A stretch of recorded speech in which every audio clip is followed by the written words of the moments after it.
Nottingham Trent University, working with you. Proud sponsors of Working Week.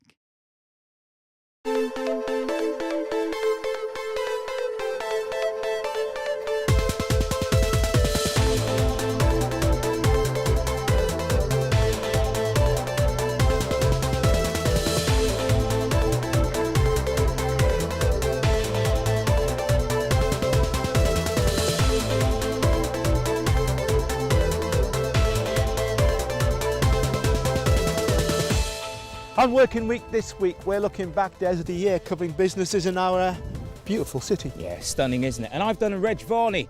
For those of you that remember, on the buses, I've been to see if Nottingham buses really are the best in the country. Oh God, they usually are on time and everything. We'll meet the bow and arrow maker that works, get this, in Sherwood Forest. Right into your face, if you can draw it into your face, that's good. Point it down a little and let go when ready. Well done. And my personal favourite, Des, Billy No Mates, the chicken who thinks he's a human. Since Billy's come to work, I think now all the staff realise that birds do have personalities, that he has got a character and he is a bit different. Boy. Come around this way. That's it, good boy. And Des, we got a special guest, but I'm not telling you who it is. I'm going to save that excitement till later. But in the meantime, here's your cue. I hate you, battler. Yeah, is that Olive? Yeah, sounds more like Olive, doesn't it? Yeah. I've been on the buses to find out if Nottingham buses really are the best in the country. 52 million people use Nottingham's buses every year and they travel 12 million miles. But how do you keep the wheels greased of such a huge organisation? I'm here to find out. Yeah, 638. I take it you still have passengers on board. Behind the scenes is a high-tech operation, making sure that the buses keep on moving right across the city. I'm in the control centre and these real-time monitors behind me tell me exactly what's going on across the whole of Greater Nottinghamshire. I feel as though I'm captain of the Enterprise, but I am not captain of this ship. Lee McPhilbin is. Lee, exactly what's going on? Right, this is the control room for Nottingham City Transport. Obviously, what we're doing here is monitoring and looking after all of basically the City of Nottingham's bus network, certainly the NCT, Nottingham City Transport element of it. So what we're able to see here is a graphical form, basically every single vehicle on the fleet. I mean, there's nothing worse. I'm sure you have, and I have been stood there at a bus stop waiting and waiting and waiting and nothing comes. Whereas at least now you can see when delays happen. We have the on-street signs provided by the council, bus app on your mobile phones. We also have it on the website. So all the information you see here is then transmitted simultaneously to those devices. With hundreds of buses on the roads, there's a huge operation involved in keeping them running. Each one does more than 30,000 miles a year at an average speed of 17 miles an hour. We think the important thing is maintenance, so every 4 weeks we check the vehicle over, make sure it's safe and reliable, and we change oils on a regular basis, more regular than the manufacturers recommend, and we think that gives the vehicles a longer lifespan. It's an operation that's nationally recognised. As long as we keep delivering in terms of the standard, as long as we keep delivering in terms of the expectation of what it is that our customers want, I'm content. The fact that we've won all these awards, it's a byproduct really. OK, I do need to take your photograph now then, please. Lovely, thank you. But for Nottingham City Transport, the aim now is to increase the number of people on its buses and get more of us to leave our cars at home.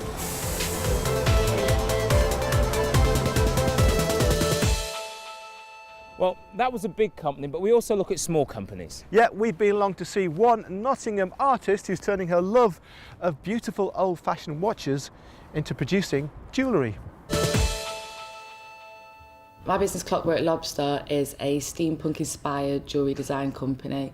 So we make lots of pendants, earrings, rings, cufflinks, all from antique pocket watches and watches. We collect a lot of the watch parts and the pocket watches from different auctions, online, eBay. Get a lot of them from Birmingham, from the Jewellery Quarter.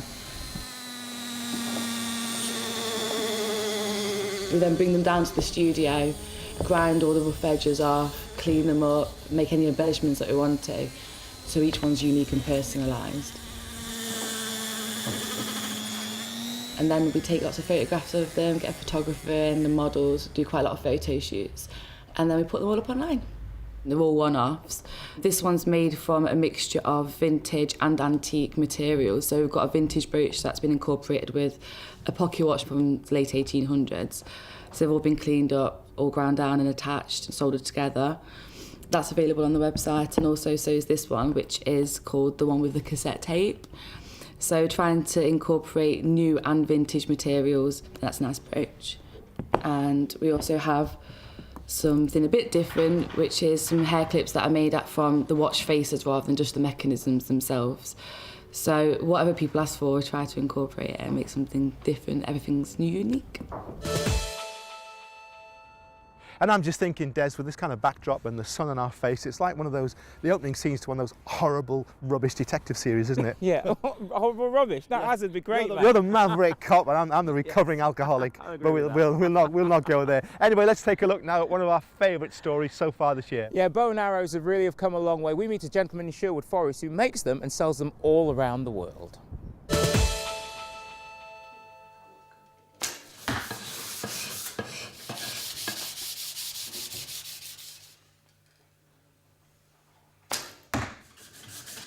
It's one of the oldest crafts in the world. It's a skill that it doesn't come natural, you've got to learn it.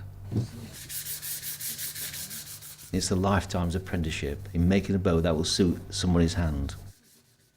KG Archery sits in the heart of Sherwood Forest. It's been around for 25 years and it's the only professional bow making company in England. It's keeping a tradition alive that's been around since before Robin Hood. The company's founder, Keith Gascoigne, has been making bows and arrows for more than 50 years. It's a rare skill. So this bow looks like it's almost finished. What's going to happen next with this now then, Keith? Right, well this is Minerva, and that's the goddess of handicraft. Oh. Now the next thing we've got to do is wait for the customer to come along, because I will actually reduce, it's a lady that's going to buy this bow, so at the moment that is 1.48. And that's for a gent's hand. Right. So she will come along and hold the bow, and I will reduce it so it fits her hand nicely. Wow. And that's what it's waiting for. First of all, it bends into the bow, then it bends around the bow till it straightens up. But this is an aid to help it straighten up. An aid to accuracy. Indeed. Okay. Well, I need all the help I can get. And thank you for your help. No worries. There's more people getting into archery, but not staying in archery. Archery is to be dedicated to learn the art of drawing, holding, pointing and loosing. And a lot of people want the quick fix and they're just not doing it. You place your bow arm Which sounds like my cue to give it a go. Now lift the bow arm and remember where I told you to place it. That's good. And draw it to Keith's wife, Christine, is an archer who helps to train Olympic athletes. The cock feather is the odd coloured one, and that always goes outermost from the bow. Right. So it goes in between the knocking point here, rests on the arrow rest here, and you use 3 fingers, 1 above and 2 below. So there and there. And there. A little finger and thumb totally and utterly relaxed. Now you point out with the bow, rotating that elbow so you don't hurt yourself. Yeah. Right into your face, if you can draw it into your face, that's good. Point it down a little and let go when ready. Well done, well done. Yes. That's really good. Okay, so the same again. Not bad for a beginner, but my task was made a bit easier by the lightness and strength of the bow. Well done. Robin Hood would have been jealous. And let go when ready. Well done. Well, Alice, I think that for the first shot is very, very good. You've got a gold there, a red and a red. So that scores 9, that scores 8 and that scores 7. Wow. So well done for the first attempt. Well, we've come away from the river because, Des, I promised you a special guest, and you know who it is, don't you? Well, take a look at my face. I can't believe it. It's our hero. It's our hero. It's Richard Baker from the Nottingham Post. How are you, Richard? Yeah, I'm not bad. You promised a special guest, but instead it's me. Oh, you're too modest. You're too modest. You don't mind us calling you Richard Mufasa Baker? No, not at all. I think it's a great opportunity for the economy, especially in terms of legal representation, because my lawyers are going to be talking to you after this. I'm getting worried now. There's quite a few around here as well. So while you're here, let's talk to you about, let's use that massive business brain of yours. Looking back on the year, what do you think of the economy? How's it gone? It's been an interesting year for Nottingham, that we've seen the classic signs of growth around here. A lot of money coming in for investment. A few weeks ago, 174 million announced to sort of back things like improving the area around Broadmarsh, a new college area, new science buildings. So all those classic signs of an economy on the up. The big question is what's going to happen to it next year? What do you reckon? Well, it's going to be another interesting year for Nottingham. It's an election year. We think there's going to be a lot of money sloshing around, and Nottingham's one of those cities that's got to be in a position to take advantage of it. A lot of talk recently about there being a combined authority where all the councils would come together to bid for government money and have a greater control over how they'd spend it. I think a lot of businesses are going to be keeping a very close eye on how that folds out. He's brilliant, isn't he? I told you he's good. That's fantastic. How did that feel? That was great. It felt pretty impressive. I mean, I think it's one of those things that maybe we need to market in a special way. We need to be selling this wider. And don't forget, we promised a Richard Baker rap. Have you got it ready? When it comes to the economy, he knows the most. He's the business editor of the Post. Profit or loss? He's the boss. Shop, factory or car maker? He's coming at you. It's a Richard Baker. What do you think? What do you think? What do you think? I think that's a wrap. And actually it is a wrap, because that's the end of the first half. In the second half, though, we'll be taking a look at one of Nottingham's biggest employers, Capital One. There's never been a day when I've woke up and thought, oh no, I've got to go to work today. There's so much variety here that I enjoy coming to work. And as they say, the sun shines on the righteous, no surprises, because we've got the righteous Richard Baker with us here. So let's make the most of him. Richard, you can introduce our next trail. We're looking at a chicken who thinks he's a human. Can only be billionaire, mates. Come on, Bills. Let's go to work. Are you ready?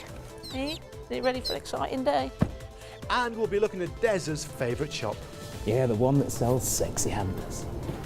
Hold on a minute, didn't you nick that story from me? Wouldn't that smudge the makeup? Well, the idea is that you're not actually going to use it on your eyes. Well, I'm so chuffed we got to deliver our wrap personally to Richard Baker. How's it been, Richard? It's been brilliant, and it's kind of overwhelming to the point where I feel the need to say... Back in a while. Nottingham Trent University, proud sponsors of Working Week. Nottingham Trent University, proud sponsors of Working Week. Welcome back to Working Week. Now we'll be taking a look at some of the best programmes throughout the year. Yeah, and earlier on this year we caught up with one of Nottingham's biggest employers to find out what it's like to work for Capital One. A happier workforce is a more productive workforce, which obviously brings benefits to the business, and also it just makes coming into work a lot more of an enjoyable experience. And how can we forget Rob's favourite story? That's Billy No Mates, the chicken who thinks he's a person and goes to work. Brilliant story. Sorry, Billy. Are we disturbing you? Billy, you're deleting everything. How did he get this on? And if Billy No Mates was one of my favourite stories, the next one was one of yours, Des. Certainly was. Sexy hampers. Sexy hampers. Selling like hotcakes. Any melting of the chocolate? Well, perhaps not these because they're very expensive. Maybe melt them on the body. You could do that, couldn't you? Yeah. I'm liking this even more. And by the way, Des, these beautiful backdrops aren't just happening by accident, you know. Stunning. I feel as though we're in some sort of Hollywood movie, and it's all down to the bloke behind the camera, Paul. Nice one, pal. Paul Hollywood Hunt. I said that right, didn't I? Yeah, you're worried now, aren't you? And I hope you're enjoying these backdrops at home. But let's move on now and take a look back at another big story from the year. We went to find out what it's like to work for Capital One. Some more blues going on here. It looks more like a playground for adults than a place to work, but it's helped Capital One to win numerous awards for the way it treats its workers. For the last 2 years, it's been voted the best place to work in the country and number 4 in the whole of Europe. We have lovely big area offices, we've got a gym, we have a cycle to work scheme, we have cycle maintenance classes. They just seem to do everything possible to make you enjoy working here. One of the great things about Capital One is it's nice and flexible. People can come and go as they please almost, but as long as you get the job done, it's very much built on trust and respect in the workplace. It may look like fun, but for the company, looking after its workforce is a serious business. So what do they do to make sure coming to the office is a happy experience? We've just put in a huge amount of work trying to connect every single employee we have here to one goal, and it's our goal really which is totally focused on our customers and to find a way to make our customers' lives better with the product that they have with us. One of the most important things is our environment. Very open plan, it's very light, it's very colourful, but we create places where people can work, where they can eat, where they can play, where they can even rest, and it's just really, really important because it just helps people when they go back to their desk, when they are working, to be the best that they can be. What about you, Nails? What are you going for? Orange. You got orange? Yeah. It's a unique culture. They do a lot of great work in the community. There's a real good vibe around the business. It's a great environment, as you've seen today. There's a real opportunity to help develop staff as well. So if you really want to get on in your career, then Capital One can kind of make that happen. There's a big focus here on everyone sort of working towards the same goals, and I think other companies could probably learn from that. On Working Week, Des, it's not just about the businesses in Nottingham, although obviously we've got them covered. And you know that we always like to find out what you think. That's why I went out to ask you what your perfect jobs are. What's the best job you've ever had? Probably working in a care home. Why?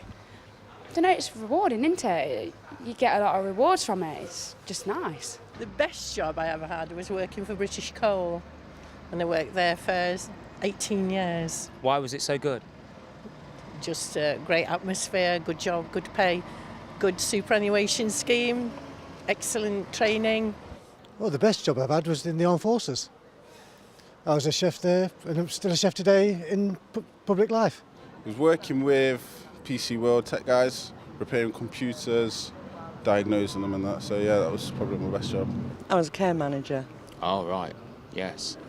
And that was a really fulfilling job. Best job ever.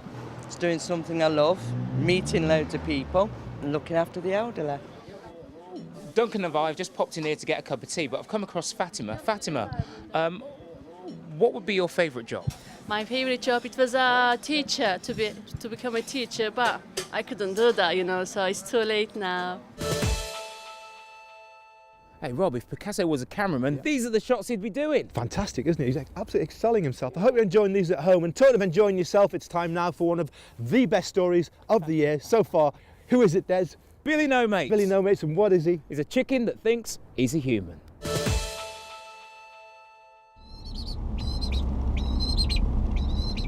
you go, little man. And it's just as well you're good at cornering with my driving, Billy, isn't it? That's your little happy crow, isn't it? Shall we put you on Twitter? They say birds of a feather flock together, but not this one. Billy No Mates can't stand his fellow chickens, and rather than waste the day pecking around the hen coop, he's off to work. Another day, another mealworm, isn't it, Billy?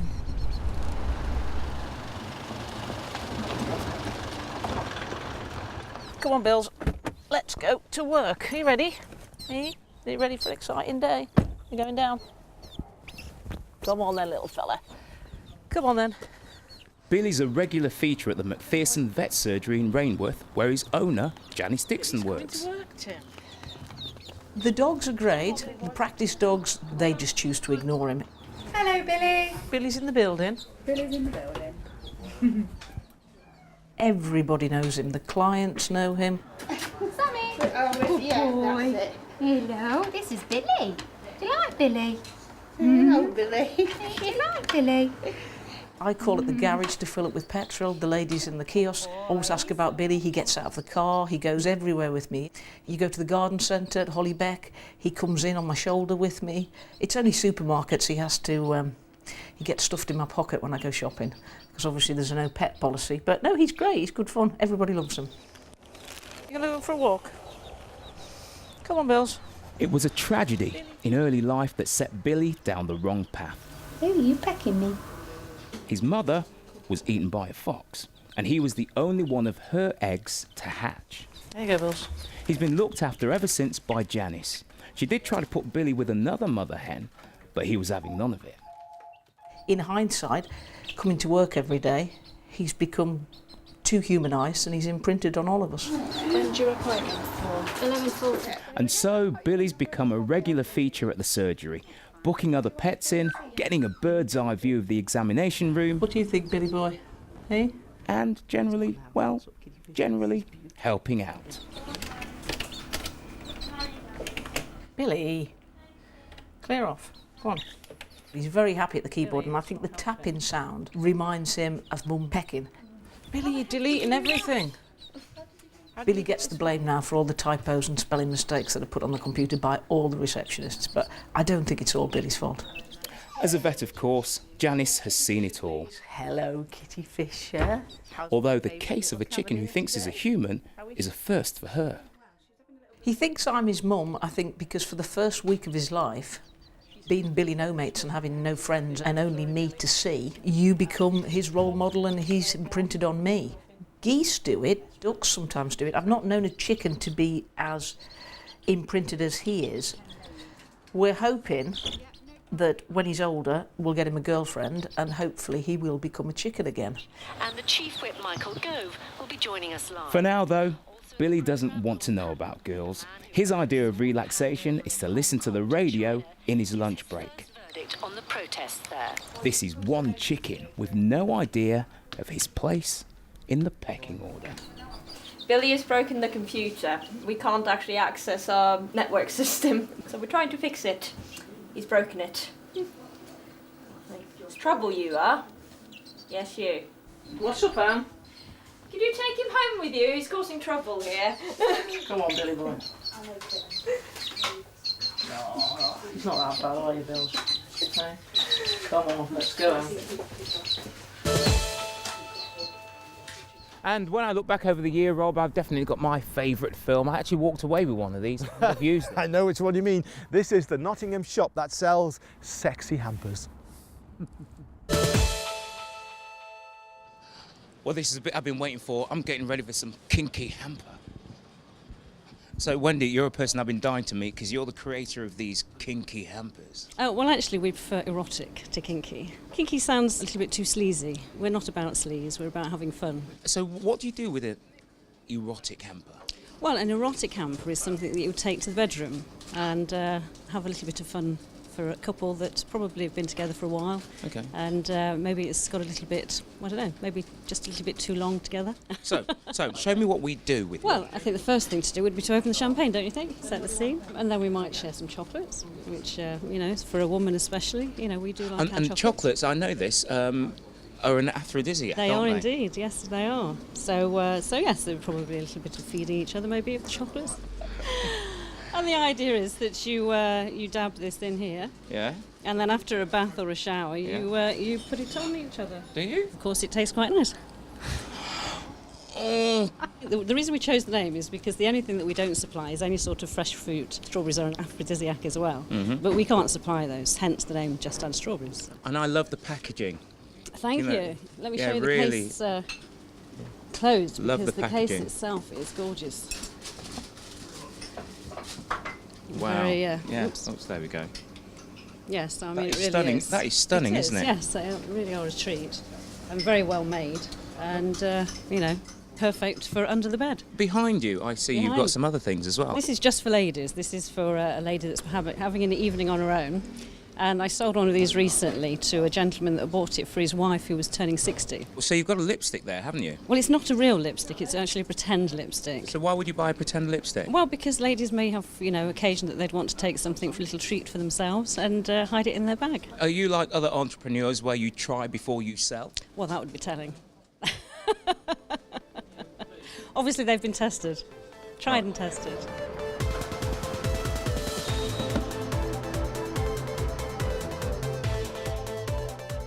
Well, I hope you've enjoyed our look back over the year and the beautiful views brought to you by Picasso Hunt.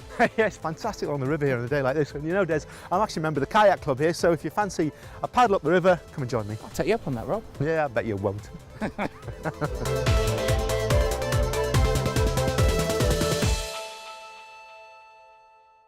Nottingham Trent University, working with you. Proud sponsors of Working Week.